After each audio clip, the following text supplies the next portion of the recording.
तो hello everyone, कैसे हो आप लोग।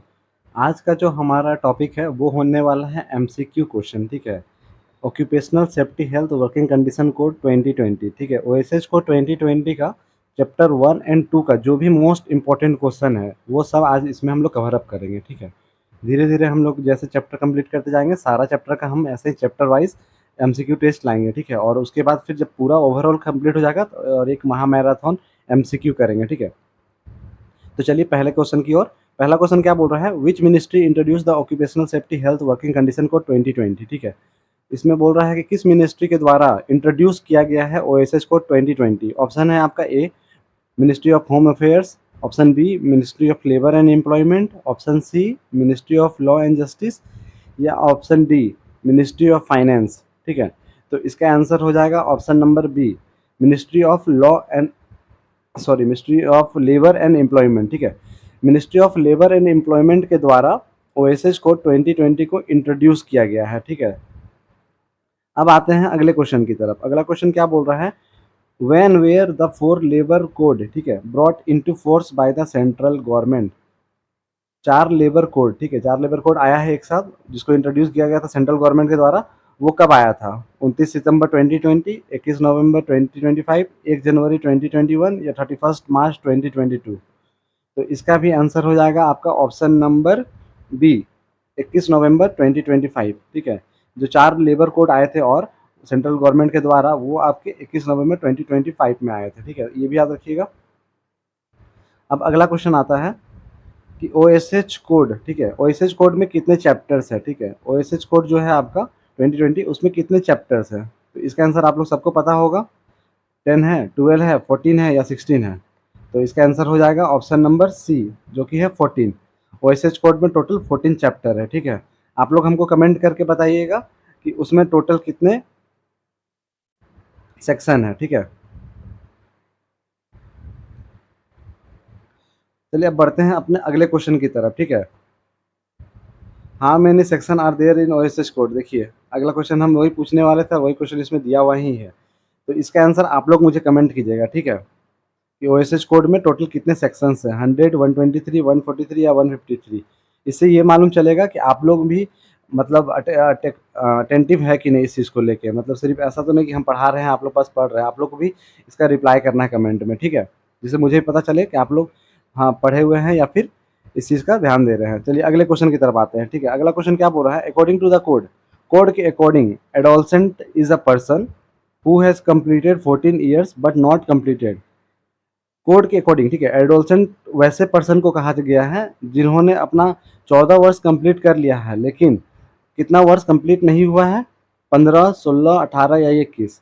इसका आंसर हो जाएगा 18। ठीक है, जिसका एज 14 से लेके 18 के बीच में है, मतलब 18 साल कंप्लीट नहीं हुआ, 18 से पहले है, मतलब 16 है, 17 है, कुछ भी है, 18 से पहले और 14 से ज़्यादा, तो उसको हम लोग उस पेज मतलब उस क्या बोलते हैं पीरियड को हम लोग एक तरह से बोल सकते हैं एडोलसेंट बोलते हैं। ठीक है, तो ये भी याद कर रखिएगा, एडोलसेंट कितना से कितना के बीच का पीरियड को कहा जाता है, तो 14 से 18 साल के एज के बीच के पीरियड को। ठीक है, अब आते हैं अगले क्वेश्चन की तरफ।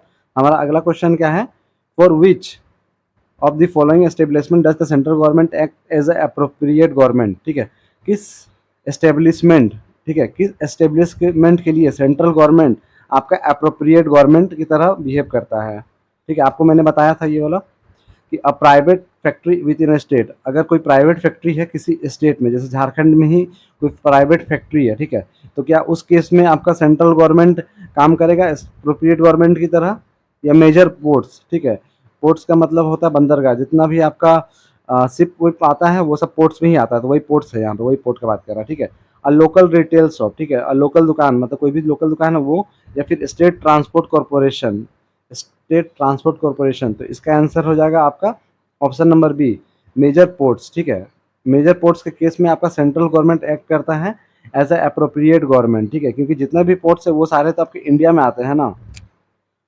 आपका ये सब देखिए, इसमें एक चीज़ और भी आप लोग मतलब आसान तरीके से समझाते हैं कि जैसे फैक्ट्री है, ठीक है, कोई फैक्ट्री है, ये तो एक पार्टिकुलर स्टेट में आ गया तो ये स्टेट का फैक्ट्री कहलाएगा। कोई दुकानदार है लोकल दुकानदार, तो वो भी किसी एक डिस्ट्रिक्ट मतलब स्टेट में आ गया तो वो स्टेट का हो गया। या फिर स्टेट का ट्रांसपोर्ट कॉर्पोरेशन है, तो ये सारा स्टेट का है। लेकिन एक सेंट्रल गवर्नमेंट मतलब कि सेंट्रल मतलब राज्य सरकार, केंद्र सरकार का कौन सा है? पोर्ट है, जो इंडिया का अलग अलग स्टेट में आता है, उसी लिए, ठीक है। तो उस केस में आपका सेंट्रल गवर्नमेंट एक्ट करेगा अप्रोप्रिएट गवर्नमेंट की तरह। अब आते हैं अगला क्वेश्चन की तरफ, क्वेश्चन नंबर 7।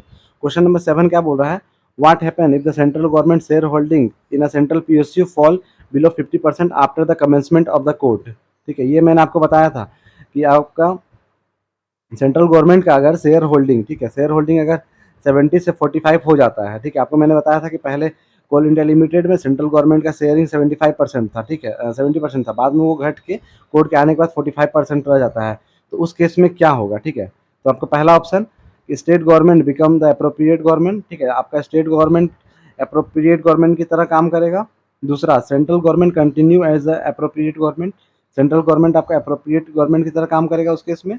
या फिर it become a private entity and the code cease to apply, कि वो एक प्राइवेट एंटिटी बन जाएगा और कोड को फॉलो करेगा। उसके बाद है अगला, PSU must halt operation until release, जो पब्लिक सेक्टर अंडरटेकिंग है वो रुक जाएगा, मतलब हॉल्ट कर देगा, ऑपरेशन काम रोक देगा जब तक कि उसको री असेस नहीं किया जाए। ठीक है, तो इसका आंसर हो जाएगा आपका option number B, central government continues as a appropriate government. मैंने बताया था कि सेंट्रल गवर्नमेंट का अगर शेयरिंग मतलब अगर परसेंटेज भी मतलब 50% से भी नीचे हो जाए, उस केस में भी आपका सेंट्रल गवर्नमेंट ही उसको कंटिन्यू करेगा। ठीक है, सेंट्रल गवर्नमेंट का ही उसमें राज रहेगा, एक तरह से उसी का कंट्रोल रहेगा, समझ गए? तो वही है, तो याद रखिएगा कि सेंट्रल गवर्नमेंट भी उस केस में ये होगा। अगर आपने वीडियो नहीं देखा तो वीडियो देखिए, उसमें मैंने और डिटेल में आपको इसके बारे में बताया है। ठीक है, अब आते हैं अगले क्वेश्चन की तरफ। अगला क्वेश्चन क्या बोल रहा है? Which of the following is consider as a core activity of mind. Core activity of mind क्या क्या था? मैंने आपको बताया था कि माइंस में आपका सिक्योरिटी सर्विस होता है, कैंटीन सर्विस होता है, कोल एक्सट्रैक्शन होता है, हाउस कीपिंग होता है। लेकिन कोर एक्टिविटी क्या होता है? कोर एक्टिविटी का बोलने का मतलब है कि मेन एक्टिविटी। ठीक है, माइंस का मेन एक्टिविटी क्या है? तो इसका आंसर तो आप लोग सबको पता है कि माइंस है, तो आपका सबसे मेन काम उसमें क्या है? कोल एक्सट्रैक्शन है। तो आंसर हो जाएगा आपका ऑप्शन नंबर सी, कोल एक्सट्रैक्शन। कोल एक्सट्रैक्शन ही आपका कोर एक्टिविटी कहलाता है माइंस में। अब आते हैं हम लोग अगले क्वेश्चन की तरफ। ठीक है, क्वेश्चन नंबर 9। क्वेश्चन नंबर 9 क्या बोलता है? A premises is consider a factory with a aid of power if the number of worker working is. ठीक है, हम लोग कोई भी प्रीमिसेस को फैक्ट्री का दर्जा कब देंगे? ठीक है, विद एड ऑफ पावर। देखिए वहाँ दो टर्म था, एक विद एड ऑफ पावर और विदाउट एड ऑफ पावर। ठीक है, तो इसमें देखिए पूछा है विद एड ऑफ पावर, और देखिए यहाँ भी एक क्वेश्चन है विदाउट एड ऑफ पावर। तो आपको बताना है कि विद एड ऑफ पावर। ठीक है, जब पावर का मदद से, ठीक है, फैक्ट्री फैक्ट्री में काम हो रहा है, मतलब इलेक्ट्रिसिटी की मदद से आपका कुछ भी प्रोडक्शन हो रहा है या कुछ भी हो रहा है, मतलब पावर की मदद से, तो उस केस में मिनिमम मतलब वर्कर कितने होने चाहिए जो काम कर रहे हो? ठीक है, तो इसका ऑप्शन क्या? 10 वर्कर या उससे ज़्यादा, 20 या उससे ज़्यादा, 30 या उससे ज़्यादा, या 40 या उससे ज़्यादा। तो इसका हो जाएगा आपका ऑप्शन नंबर बी। ठीक है, 20 या 20 से ज़्यादा। अगर 20 या 20 से ज़्यादा वर्कर आपके मतलब एक प्लेस पे काम कर रहे हैं, ठीक है, विद एड पावर मतलब पावर की मदद से, तो उस केस में उसको हम लोग फैक्ट्री कहेंगे। ठीक है, समझ में आ गया? अब बढ़ते हैं अगले क्वेश्चन की तरफ, क्वेश्चन नंबर 10। क्वेश्चन नंबर 10 क्या बोल रहा है? A premises is consider a factory without aid of power. ठीक है, मैंने आपको यहाँ बताया था कि विद एड ऑफ पावर। अब देखिए यहाँ without aid of power, without aid of power का मतलब एक तरह से समझ जाइए कि अगर कोई हैंडमेड इंडस्ट्री है, ठीक है, जो मतलब जो भी इंडस्ट्री आपके हाथ से बनाए हुए कपड़े, मतलब कोई हैंडमेड प्रोडक्ट हो गया या कुछ भी हो गया जहाँ पे पावर का इस्तेमाल नहीं किया जा रहा है, बिजली का इस्तेमाल नहीं किया जा रहा है, ठीक है, वैसी कंपनी में, ठीक है, नंबर ऑफ वर्कर कितने होने चाहिए? कितने नंबर ऑफ वर्कर होने चाहिए? तो हम उसको फैक्ट्री बोलेंगे। ठीक है, तो आपको पता है कि इस केस में आपका जो वर्कर है वो कितना, 10 या 10 से ज़्यादा, 20 या उससे ज़्यादा, 40 या उससे ज़्यादा, या 50 या उससे ज़्यादा। ठीक है, तो इसमें आपका हो जाएगा ऑप्शन नंबर सी। ठीक है, 40 या उससे ज़्यादा, 40 या उससे ज़्यादा। ठीक है, 40 या उससे ज़्यादा अगर वर्कर काम कर रहे हो बिना पावर की मदद से, तो उस केस में हम लोग उसको फैक्ट्री बोलेंगे। देखिए सिंपल से एक चीज़ याद करेंगे, टेक्निक ऐसे रखिए कि फैक्ट्री है, ठीक है, विद एड पावर है, पावर की मदद से काम हो रहा था, आधा काम बिजली कर दे रहा है, तो आधा वर्कर हो गया। अब बिजली अगर मदद नहीं कर पा रहा, विदाउट एड पावर बिजली मदद नहीं कर पा रहा, तो वर्कर डबल हो गया। ठीक है, तो ऐसे भी आप लोग इसको याद कर सकते हैं कि अगर बिजली की मदद से हो रहा है, ठीक है, तो आधे वर्कर होंगे, क्योंकि आधा काम बिजली से हो जाता है। तो बिजली का केस में हो गया 20, अब बिजली जहाँ नहीं है, मतलब एक तरह से पावर नहीं है, तो उस केस में हो गया 40, डबल 20 का डबल 40। ठीक है, तो इस तरह भी याद करिए, हो जाएगा। ठीक है, चलिए अगले क्वेश्चन की तरफ चलते हैं। अगला क्वेश्चन क्या पूछ रहा है? आपका बोल रहा है what is the monthly wage limit. ठीक है, मंथली वेज लिमिट, ये इंपॉर्टेंट है। मंथली वेज लिमिट मतलब कि किसी महीना का, वेज लिमिट का मतलब हो गया सैलरी लिमिट कितना होना चाहिए वर्कर के लिए, ठीक है। Consider as a inter state migrant worker, तब हम उसे कहेंगे कि वो इंटर स्टेट माइग्रेंट वर्कर है, मतलब कि वो दूसरे स्टेट से आके इस स्टेट में काम कर रहा है, तो उसका मिनिमम मतलब मंथली वेज कितना होना चाहिए, लिमिट कितना होना चाहिए, ठीक है। तो आपका पहला ऑप्शन है 15,000, ठीक है। अगर 15,000 होगा तो क्या हम उसको इंटर स्टेट माइग्रेंट वर्कर बोलेंगे। दूसरा है आपका 18,000, अगर 18,000 हुआ तो कहेंगे। तीसरा 21,000, चौथा 25,000। तो हम लोग किस केस में कहेंगे कि वो इंटर स्टेट माइग्रेंट वर्कर है, ठीक है। तो इसका आंसर हो जाएगा आपका ऑप्शन नंबर बी, ठीक है। 18,000, 18,000 अगर उसका वेज लिमिट होगा मंथली का, तब हम लोग उसको कंसिडर करेंगे कि हाँ वो इंटर स्टेट माइग्रेंट वर्कर है, मतलब दूसरा स्टेट से आके काम कर रहा है। 18,000 से ज़्यादा नहीं होना चाहिए, 18,000 से ज़्यादा अगर हुआ, ठीक है, तो उस केस में हम लोग उसको इंटर स्टेट माइग्रेंट वर्कर का दर्जा नहीं देंगे। तो ये भी याद रखिएगा कि 18,000 उसका मंथली वेज लिमिट होना चाहिए, ठीक है। 18,000, ठीक है। चलिए अगले क्वेश्चन की तरफ। अगला क्वेश्चन क्या बोल रहा है, how is ordinary employ calculated for a mine. Ordinary employ calculated for a mine, एक तरह से समझिए कि ऑर्डिनरी एम्प्लॉय का फॉर्मूला पूछ रहा है। कल मैंने आपको टेबल बताया था कि ऑर्डिनरी एम्प्लॉय का फॉर्मूला क्या होता है, तो वही पूछ रहा है कि ऑर्डिनरी एम्प्लॉय कैसे हम लोग कैलकुलेट करते हैं माइंस में, ठीक है। हाउ, कैसे ऑर्डिनरी एम्प्लॉय मतलब नॉर्मल एक तरह से एम्प्लॉय जो है माइंस में काम कर रहे हैं उसको हम लोग कैसे करते हैं, ठीक है। तो इसका तो आप लोग को हम बताए हुए थे, ठीक है, कि आंसर क्या होगा। लेकिन फिर भी अगर देखिए, एक तरह से अगर ऑर्डिनरी एम्प्लॉय को काउंट करना है तो हम लोग पहले क्या करते हैं, टोटल नंबर ऑफ एम्प्लॉय, ठीक है। टोटल एम्प्लॉय एक तरह से बोल सकते हैं कि टोटल एम्प्लॉय कितने काम कर रहे हैं बाय टोटल वर्किंग डेज, ठीक है। मतलब टोटल एम्प्लॉय कितने काम कर रहे हैं और कितने दिनों तक काम चला, तो इस तरह से कैलकुलेट करते हैं। तो देखिए बुक के अकॉर्डिंग मतलब कि अकॉर्डिंग टू कोड, कोड के अकॉर्डिंग क्या होगा आपका वो देखना है। Total man day by total working day, या total worker by total shift, total hour by total worker, या total day by total worker, ठीक है। तो आपको तो इसमें से एक चीज़ पता चल गया कि टोटल वर्कर नीचे नहीं होगा कभी भी और टोटल डे ऊपर नहीं होगा, हमेशा टोटल वर्कर मतलब total man day by total working days ही होगा, ठीक है। अकॉर्डिंग टू कोड इसका आंसर हो जाएगा आपका ये टोटल मैन डे, ठीक है। टोटल मैन डे का मतलब हो गया कि आपका टोटल मैन पावर, एक तरह से बोल सकते हैं कि कितना लोग काम किए हैं total man day by total working day, बाकी कितना दिन आपका माइंस में काम चला एक तरह से, ठीक है। टोटल वर्किंग डे, इस तरह से हम लोग निकालते हैं आपका ऑर्डिनरी एम्प्लॉय माइंस में कितने काम कर रहे हैं उसका फॉर्मूला, ठीक है। Total man day by total working day, समझ में आ गया। अकॉर्डिंग टू कोड ये लिखा है, आपको अगर एग्जाम में क्वेश्चन पूछेगा तो आपको यही जवाब देना है, ठीक है, कि ऑर्डिनरी एम्प्लॉय का फॉर्मूला होता है आपका total man day by total working day, ठीक है। अगला क्वेश्चन की तरफ बढ़ते हैं। अगला क्वेश्चन क्या पूछ रहा है, what within the definition of relay, ठीक है, what is a shift define as. जो आपका डिफिनेशन है रिले का, मतलब कोड के अकॉर्डिंग जो भी आपका रिले का डिफिनेशन है उसमें शिफ्ट को कैसे डिफाइन किया गया है। कोई भी शिफ्ट होता है माइंस में कि हाँ मॉर्निंग शिफ्ट इवनिंग शिफ्ट, तो वही पूछ रहा है कि शिफ्ट को कैसे डिफाइन किया गया है। तो आपका पहला ऑप्शन है कि a set of two or more person carrying out the same kind of work, दो या दो से ज़्यादा वर्कर मतलब पर्सन, ठीक है, अगर किसी एक काम को मतलब किसी एक काम को सेम काइंड ऑफ वर्क को कर रहे हैं तो क्या उसको हम लोग शिफ्ट कहेंगे। दूसरा ऑप्शन आपको कह रहा है द पीरियड ऑफ टाइम और relay work during different period of day, ठीक है।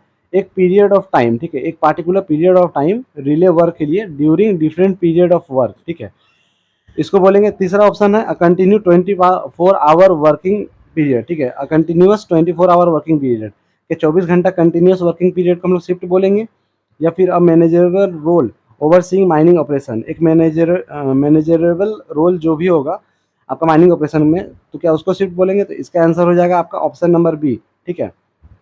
The time the period of time a relay work during different period of a day, ठीक है।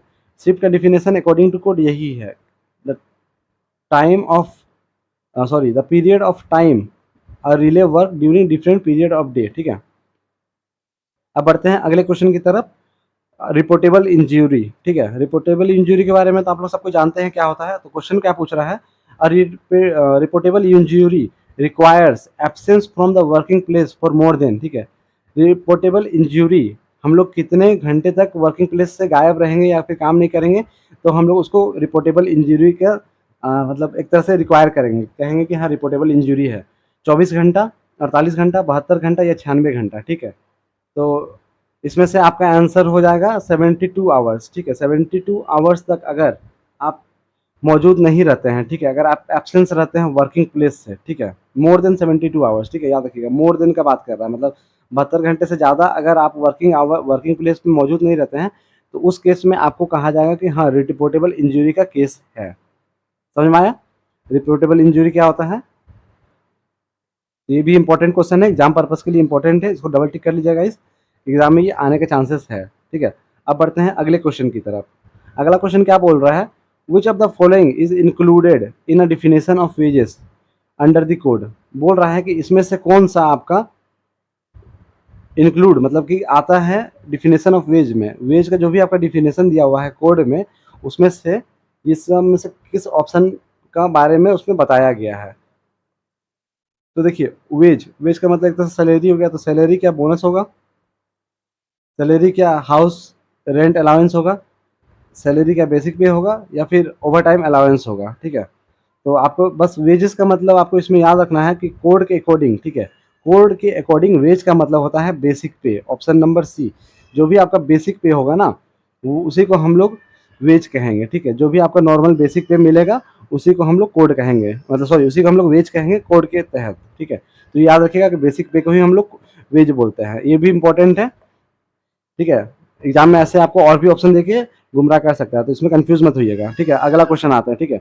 अगला क्वेश्चन पूछ रहा है within how many days, कितने दिनों के अंदर must an employer make on electronic application for registration of stabilization from the date of applicability. पूछ रहा है कोई भी एम्प्लॉयर जो होगा वो कितने दिनों के अंदर, ठीक है, आपका एप्लीकेशन सबमिट करेगा रजिस्ट्रेशन का स्टेबलाइजमेंट के लिए of the date of the application, from the date of the application, ठीक है। तो वही बोल रहा है कि एप्लीकेशन फॉर रजिस्ट्रेशन के बारे में सिंपल एक लाइन में समझिए। तो बस वो ये पूछ रहा है कि एम्प्लॉयर कितने दिन के अंदर इलेक्ट्रॉनिकली अप्लाई करेगा रजिस्ट्रेशन के लिए। तो आपका पहला ऑप्शन है 15 दिन, दूसरा 30 दिन, तीसरा 60 दिन, या चौथा 90 दिन। तो इसका आंसर हो जाएगा आपका ऑप्शन नंबर सी, ठीक है। मैंने आपको बताया था रजिस्ट्रेशन वाली क्लास में, अगर आपने उसका वीडियो नहीं देखा तो आप देख लीजिए, उसमें मैंने क्लियर बताया कि 60 दिनों के अंदर, ठीक है, विद इन 16 डेज, ठीक है, विद इन 16 डेज, 60 दिनों के अंदर, ये भी याद रखना विद इन, ठीक है। क्वेश्चन में आपसे पूछ सकता है मोर देन विद इन, तो ये भी कंफ्यूज करने के लिए दे सकता है। तो 60 दिनों के अंदर जो भी एम्प्लॉयर होगा वो इलेक्ट्रॉनिकली अप्लाई कर देगा, मतलब एप्लीकेशन देगा रजिस्ट्रेशन के लिए अपना स्टेबलाइजमेंट का, ठीक है। अब बढ़ते हैं अगले क्वेश्चन की तरफ। अगला क्वेश्चन क्या पूछ रहा है आपसे?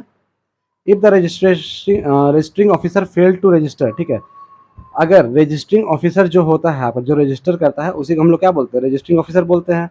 तो बोल रहा है अगर registering officer fail to register the establishment, अगर वो रजिस्ट्रिंग ऑफिसर फेल हो जाता है मतलब रजिस्टर करने के लिए स्टेबलाइजमेंट का, ठीक है, within the prescribe period, तो व्हाट इज द कॉन्सिक्वेंस, तो फिर उसका परिणाम क्या होगा। अगर रजिस्ट्रिंग ऑफिसर जो होता है वो अगर किसी स्टेबलाइजमेंट को दिया हुआ टाइम पे मतलब प्रिस्क्राइब पीरियड में रजिस्टर करने से फेल हो जाता है, तो फिर उसका कंसिक्वेंस मतलब परिणाम क्या होगा, बस यही पूछ रहा है, समझ में आया? पहला ऑप्शन है the employer must submit a new application, तो जो एम्प्लॉयर होगा जो आपका रजिस्टर करवाने आएगा वो क्या करेगा, एक न्यू एप्लीकेशन सबमिट करेगा, पहला ऑप्शन। दूसरा ऑप्शन, जो भी स्टेबलाइजमेंट है वो must pay a late fee, क्या वो स्टेबलाइजमेंट आपका लेट फी पे करेगा। The establishment is deemed automatically register, जो भी आपका स्टेबलाइजमेंट है वो आपका क्या ऑटोमेटिकली रजिस्टर हो जाएगा।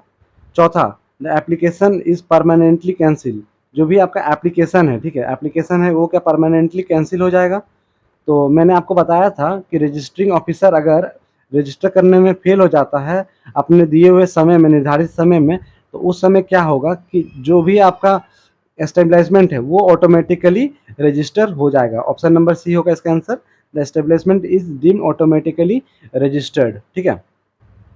चलिए अब बढ़ते हैं अगले क्वेश्चन की तरफ। With in how many days must an employer electronically inform the registering officer of the closing of the establishment, ठीक है। जो एम्प्लॉयर होगा, ठीक है, जो भी एम्प्लॉयर होगा आपका एस्टेब्लिशमेंट में, एक तरह से समझिए कि एम्प्लॉयर जो भी होगा माइंस का, ठीक है, हम माइंस को लेके पढ़ा रहे हैं तो माइंस ही बोलते हैं एस्टेब्लिशमेंट को।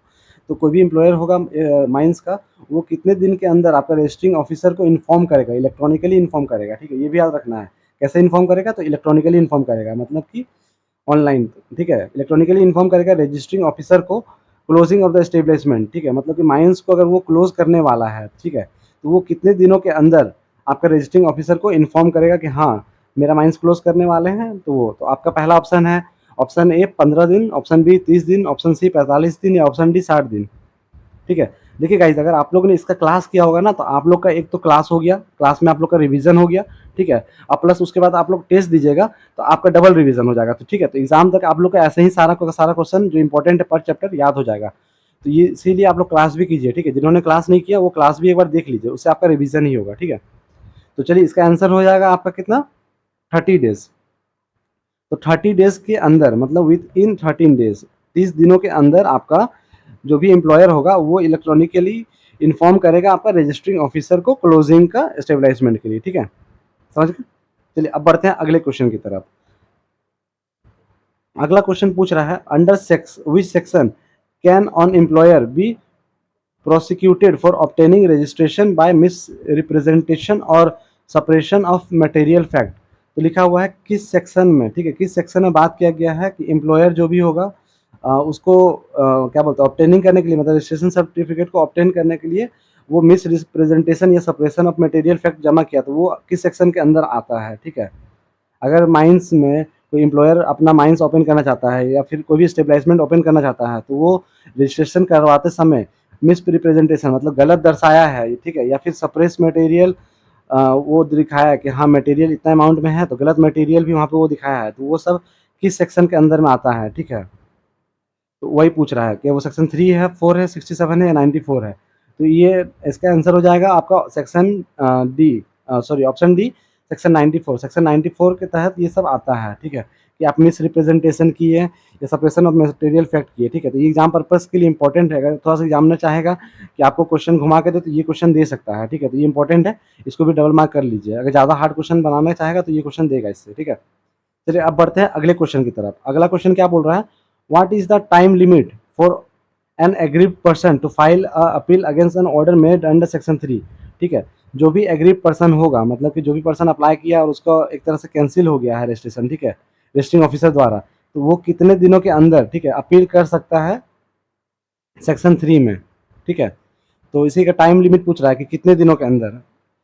तो पहला ऑप्शन है 15 दिन, ठीक है, 15 दिन from the date the order is commuted. जब भी आपको वो ऑर्डर मिल गया उसके 15 दिन के, मतलब 15 दिन के अंदर, ठीक है, या फिर 30 दिन from the date of the commuted, ठीक है। आपका जब भी लेटर मिला उससे 30 दिन के अंदर, 60 दिन या फिर 90 दिन, ठीक है। तो कितने दिनों के अंदर इसमें आपसे पूछ रहा है, तो इसका आंसर हो जाएगा आपका ऑप्शन नंबर बी, ठीक है, 30 दिनों, 30 दिन from the date of commuted. जब भी आपको वो लेटर मिला, ठीक है, जो भी आपका अपील करने के लिए कैंसिलेशन या वो कैंसिलेशन लेटर मिला, तो आपको 30 दिनों के अंदर आप उसके खिलाफ अपील कर सकते हैं कि हाँ हम सही थे लेकिन फिर भी मेरा एस्टेब्लिशमेंट को कैंसिल कर दिया गया, ठीक है। तो ये याद रखिएगा कि 30 दिनों के अंदर, ठीक है। तो गाइस, अगर वीडियो आपको पसंद आई हो तो एक लाइक कर दीजिएगा और चैनल को अगर सब्सक्राइब नहीं किए हो तो सब्सक्राइब कर लीजिएगा, ठीक है। अब मिलते हैं हम लोग ऐसे नेक्स्ट वीडियो की तरह, जो होने वाला है आपका चैप्टर 3 से एमसीक्यू क्वेश्चन। पहले उसका क्लास होगा और उसके बाद फिर हम लोग चैप्टर 3 और 4 अगर हो सके तो एक साथ कवर अप करेंगे, ठीक है। और अगर वीडियो पसंद आया तो गाइस एक शेयर भी कर दीजिएगा, ठीक है। एक शेयर करने से तो आप लोग कुछ नहीं होगा, लेकिन उससे मुझे मोटिवेशन मिलेगा, ठीक है, और बाकी लोगों को भी हेल्प हो जाएगा। तो अपने दोस्तों को शेयर करना ना भूलें। चलिए मिलते हैं नेक्स्ट वीडियो में, तब तक के लिए थैंक यू गाइस।